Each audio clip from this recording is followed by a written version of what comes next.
Audio 3 पुस्तक ईश्वर और उसकी अनुभूति। लेखक वेदमूर्ति तपोनिष्ठ पंडित श्री राम शर्मा आचार्य। शीर्षक ईश्वर है या नहीं। कई व्यक्ति ईश्वर के अस्तित्व से इनकार करते हैं और कहते हैं इस सृष्टि को बनाने एवं चलाने वाली कोई चेतन सत्ता नहीं है। प्रकृति के परमाणु अपने आप अपना काम करते हैं और उसी से जीवों का जन्म मरण होता रहता है। वे आत्मा की सत्ता को भी नहीं मानते और कहते हैं कि पेड़ पौधों की तरह मनुष्य भी एक बोलने वाला पौधा मात्र है। वह रज वीर्य के संयोग से जन्मता और रोग एवं बुढ़ापे की क्रिया से मर जाता है। यह नास्तिकवादी विचारधारा दिन दिन अधिक तेजी से बढ़ रही है। विज्ञानवेत्ताओं को अपनी प्रयोगशालाओं में ईश्वर के अस्तित्व का प्रत्यक्ष प्रमाण किन्हीं यंत्रों, दूरबीनों या खुदबीनों में नहीं मिल सका है। इसीलिए वे यही कहते हैं कि वैज्ञानिक प्रमाणों के अभाव में हम ईश्वर के अस्तित्व का समर्थन नहीं कर सके। विज्ञान की वर्तमान मान्यताओं को ही सब कुछ मानने वाले लोगों को इससे और भी अधिक प्रोत्साहन मिला है। ईश्वर की मान्यता से नीति, धर्म और सदाचार के बंधनों में रहने के लिए मनुष्य को विवश होना पड़ता। उच्छृंखलतावादी ईश्वर की मान्यता रखने पर भी धर्म कर्म के बंधनों को तोड़ते रहते थे। अब उन्हें कम्युनिज्म और विज्ञान का समर्थन मिल जाने से और भी अधिक छूट मिलती है। इस प्रकार उच्छृंखलता और अनैतिकता का मार्ग और भी अधिक प्रशस्त हो जाता है। यह मान्यताएं यदि इसी प्रकार बढ़ती और पनपती रही तो नैतिकता, धर्म और सदाचार के लिए एक विश्वव्यापी संकट खड़ा होने का खतरा उत्पन्न हो जाएगा। इसीलिए यह आवश्यक है कि अनीश्वरवादी के तर्कों का परीक्षण किया जाए और यह देखा जाए कि उनके कथन में कुछ सार भी है या नहीं।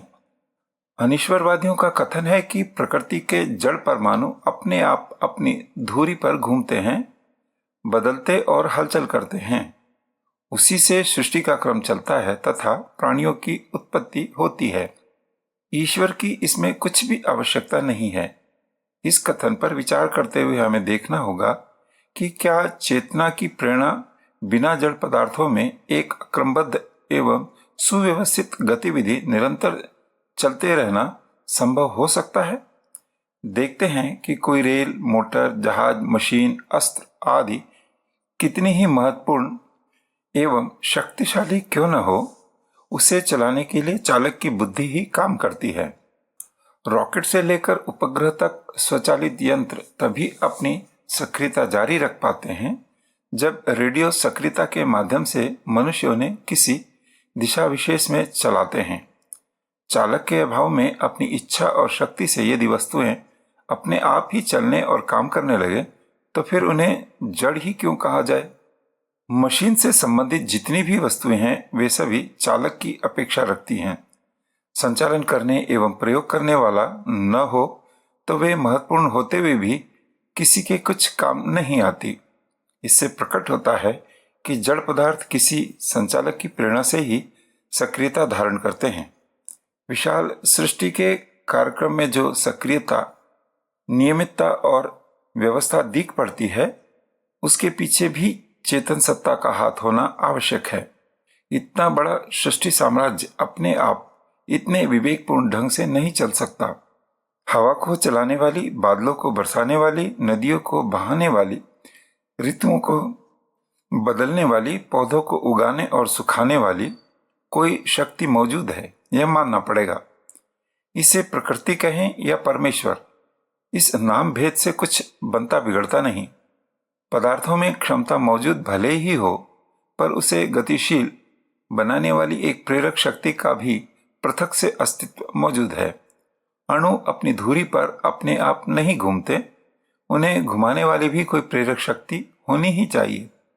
इतने नियमबद्ध, इतने विशाल ब्रह्मांड का ठीक प्रकार संचालन होते रहना किसी चैतन्य सत्ता के द्वारा ही संभव है। बुद्धिहीन जड़ पदार्थ अपने आप अपना कार्य नियम पूर्वक करते रहेंगे, यह कैसे संभव हो सकता है। सूर्य, चंद्रमा, ग्रह, नक्षत्र अपनी अपनी धुरी तथा कक्षा में निर्धारित गति से घूमते हैं। यदि इसमें तनिक भी अंतर आ जाए तो एक ग्रह दूसरे से टकराकर टूटने लगे और इसकी प्रतिक्रिया से अन्य ग्रह नक्षत्रों की भी गति व्यवस्था बिगड़ जाए। पर होता ऐसा नहीं, क्योंकि इन सब का संचालन एक सावधान सत्ता द्वारा हो रहा है। जो भी वस्तुएं हमारे उपयोग में आती वह किसी न किसी के द्वारा बनाई हुई होती हैं। रोटी, कपड़ा, दवा, मकान, चारपाई, बर्तन, लालटेन, पुस्तक, घड़ी आदि हमारे उपयोग की सभी चीजें किसी के द्वारा बनाई गई हैं। इनके मूल पदार्थ अन्न, धातु, कपास आदि को तथा उनके भी मूल पंचतत्वों को बनाने वाला भी कोई होना ही चाहिए। इसी निर्मात्री और संचालन शक्ति का नाम ईश्वर है। विश्व का संचालन और नियंत्रण करने वाली कोई विचारशील सत्ता है, उसका अनुमान उसकी कृतियों को ध्यानपूर्वक देखने से सहज ही लग जाता है। जिस प्राणी को जिस परिस्थिति में उत्पन्न किया है उसके अनुकूल ही उसे साधन भी दिए हैं। मांसाहारी जीवों के दांत और नाखून ऐसे बनाए हैं कि शिकार को पकड़ और फाड़ कर खा सके। इसी प्रकार शाकाहारी जीवों को उसी व्यवस्था के अनुरूप खाने और पचाने के यंत्र मिले हैं। ठंडे बर्फीले प्रदेशों में रहने वाले जानवरों के शरीर पर बड़े बड़े बाल और गर्म भूमि पर रहने वालों के शरीर उष्णता सहन करने की क्षमता संपन्न होते हैं। प्राणियों के शरीर में खाद्य पदार्थों को रक्त, मांस के रूप में परिणत करते रहने वाली पाचन प्रणाली ऐसी आश्चर्यजनक है कि उसकी रासायनिक क्षमता देखते ही बनती है। रोगों की निरोधक शक्ति स्वयं ही बीमारियों से लड़ती और रोग मुक्ति का साधन बनती है। चिकित्सकों के उपचारों द्वारा उसे थोड़ी सहायता ही मिलती है। इस प्रक्रिया की आश्चर्यजनक शक्ति को देखते हुए वैज्ञानिकों को दांतों तले उंगली दबाकर रह जाना पड़ता है। शरीर में लगा हुआ एक एक कलपुर्जा इतना संवेदनशील और अद्भुत कारीगरी से भरा हुआ है कि उसे अपने आप बना हुआ, अपने आप काम करने वाला नहीं माना जा सकता। प्राणियों की उत्पत्ति एवं विनाश की प्रक्रिया में संतुलन रहना एक ऐसा तथ्य है जिसे किसी विचारवान सत्ता का ही कार्य कहा जा सकता है। विभिन्न प्राणी अपनी संतानोत्पत्ति बड़ी तेजी से करते हैं। मनुष्य 4-6 बच्चे तो साधारणतः पैदा कर ही लेता है। सूअर और कुत्ते तो अपने जीवन काल में 150 बच्चे पैदा करते हैं। मक्खी, मच्छर, मछली, चींटी, दीमक आदि तो कई सौ अंडे देती हैं। मुर्गी को ही देखिए, वह अपने जीवन काल में कई सौ अंडे देती होगी। यह उत्पादन क्रम विश्व के लिए एक संकट सिद्ध हो सकता है।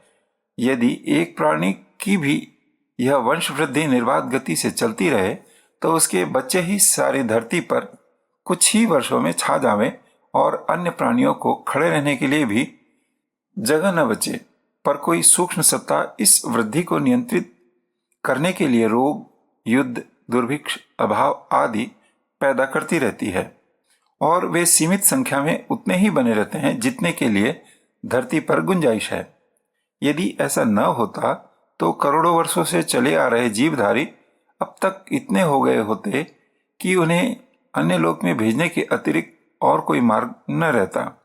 जिस ऋतु में जो रोग होता है उसको शमन करने वाली जड़ी बूटियां भी उसी ऋतु में होती हैं।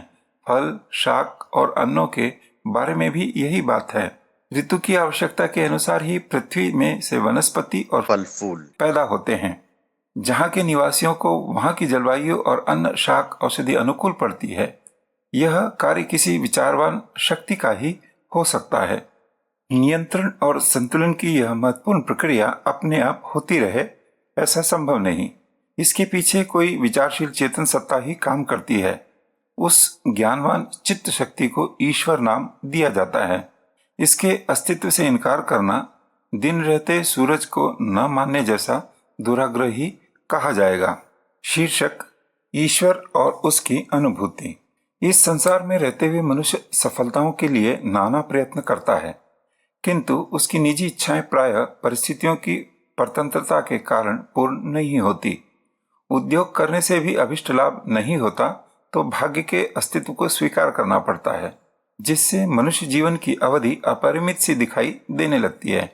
जीव की अमरता और उसकी परतंत्रता, इन दो वस्तुओं पर विचार करने के उपरांत हम इस तथ्य पर पहुंचते हैं कि एक शक्ति ऐसी भी है जो इस सृष्टि का नियमन करती है।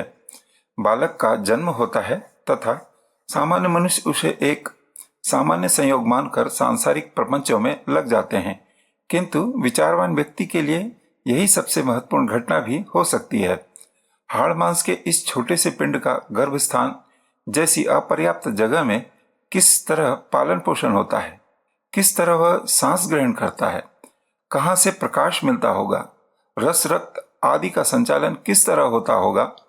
मांस के कटघरे में आबद्ध जीव के लिए इतनी कठिन व्यवस्थाओं पर विचार करने से हैरत में रह जाना पड़ता है।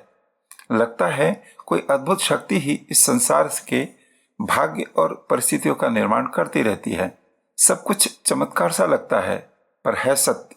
अपने अंदर की खोज करते हैं तो केवल हाड़ मांस रक्त मल मज्जा को ही सारभूत नहीं पाते, इससे भी उच्चतर किसी चेतन तत्व का आभास होता है। यह अंतर्बोध कहाँ से आया, यह प्रश्न बार बार उठता है। ईश्वर की धारणा को अस्तित्व में मान लेने से ही संतोष नहीं होता, उसकी खोज भी करनी पड़ती है। इसके लिए ध्यान निजत्व पर टिकता है। अपने आप को जानने से संभवतः ईश्वर विषयक ठोस निष्कर्ष निकले, यह समझकर सारा ध्यान अंतर चेतना पर जमा देते हैं तो उसकी स्थिति के साथ साथ किसी प्रेरक सत्ता का ज्ञान होता है। ईश्वर का अस्तित्व स्पष्ट नजर आने लगता है।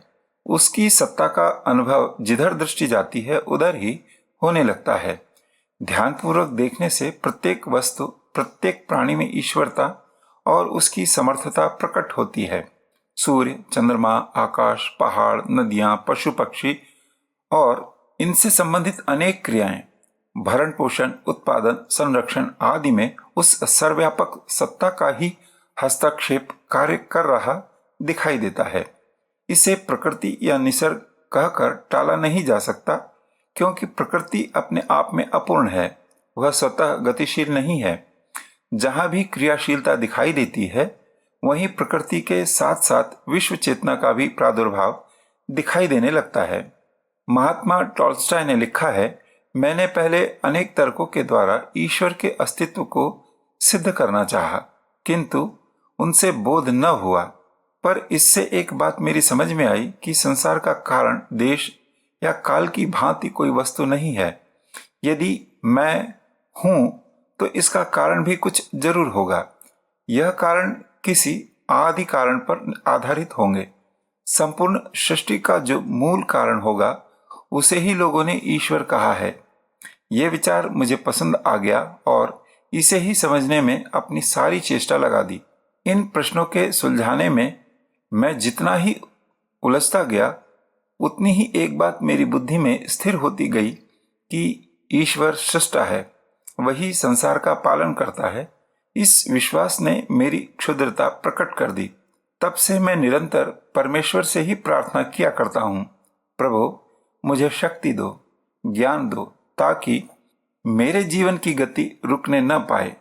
नास्तिकता और अज्ञेयवाद के झूठे वितंडवादों की अपेक्षा घटनाओं की विद्यमानता अधिक बलवत्तर है।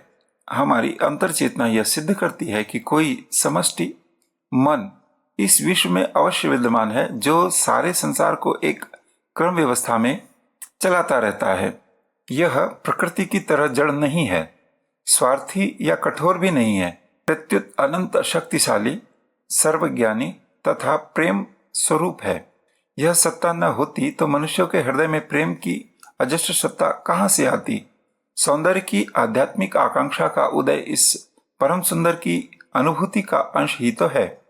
इन सिद्धांतों का खंडन किसी भी तरह नहीं किया जा सकता।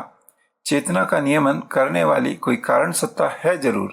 प्रेम और सौंदर्य की तरह प्रत्येक व्यक्ति में ज्ञान की जो स्फूर्ति हुआ करती है वह भी तो परमात्मा के प्रकाश की ही स्थिति है। जागृत अवस्था में प्रत्येक वस्तु जिस तरह व्यवहृत होती है उसका ठीक वैसा ही आकार प्रकार डौल ढांचा मस्तिष्क में बनता बिगड़ता रहता है। सुप्त अवस्था में भी एक अहम भावना कार्य किया करती है, जिसकी प्रत्येक गतिविधि का आभास निद्रा टूट जाने के बाद भी होता रहता है। इससे क्या ज्ञान की अविरलता का बोध नहीं होता?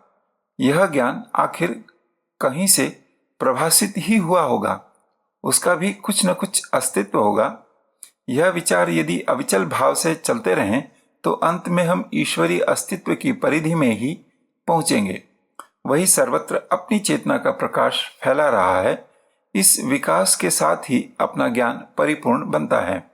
हर तरफ से टकराकर मनुष्य बार बार इस निष्कर्ष पर पहुंचता है कि बिना किसी कारण के इस संसार का निर्माण हो ही नहीं सकता।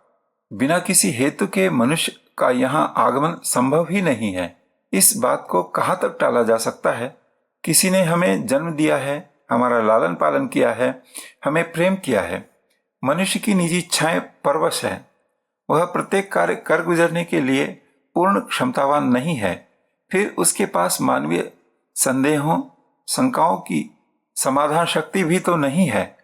ऐसी अवस्था में इसे कोई कैसे मानेगा कि मनुष्य का जन्म प्रकृति का कार्य है? प्रत्येक कार्य ठीक विधि व्यवस्था पर चल रहा है, अतः उसका संचालन करता भी निस्संदेह हमारे मन की तरह ही विचारपूर्ण होना चाहिए। ईश्वर के अस्तित्व पर विश्वास कर लेने से सदैव उसकी पुष्टि ही हुई है। भारतीय तत्ववेत्ताओं ने गहन अनुसंधान के बाद सबसे पहला आदेश यही दिया है, ईश्वर पर विश्वास करो और इस संसार को ही उसके होने का प्रमाण समझो। विश्वास बना लेने के बाद मनुष्य की चेतना अंतर्मुखी हो जाती है। फलस्वरूप तर्क और अविश्वास की छाया अपने आप हटने लगती है और मनुष्य पूर्ण प्रकाश की ओर शनय शनय बढ़ने लगता है। सिद्धि प्राप्ति के तुरंत बाद ही ईश्वर पर विश्वास करो का सर्वनिश्चयात्मक आदेश प्रामाणिक कहा जा सकता है, क्योंकि इन महापुरुषों के जीवन से हमें दिव्यता, असीमता और पूर्णता का आभास मिलता है। सभी कालों और देशों के मनुष्यों ने परमात्मा सत्ता को माना है। ऊपर नीचे, भीतर बाहर, अंतरिक्ष, आकाश, सूर्य चंद्रमा में सर्वत्र उसी के प्रकाश का बखान किया है। जिन वेदांतियों, तार्किक तथा दार्शनिकों ने मानव बुद्धि का यथासाध्य प्रयोग किया है, उन्होंने उसके अस्तित्व को प्रमाणित किया है। योगियों ने उसी अंतर ज्योति को अनुभव किया है। कितने ही विरोध उत्पन्न किए जाएं, किंतु जीवन की चेतनशीलता के आगे आकर सारे अज्ञेय विचार समाप्त होने को मजबूर हो जाते हैं। जहां मनुष्य की व्यवस्था है, वहीं ईश्वर की स्थिति है। जहां मनुष्य की बुद्धि तथा शक्तियां कुछ प्रयोजन सिद्ध नहीं कर पाती, किंतु गतिविधियां बराबर चलती रहती हैं, वहीं परमात्मा विराजमान है।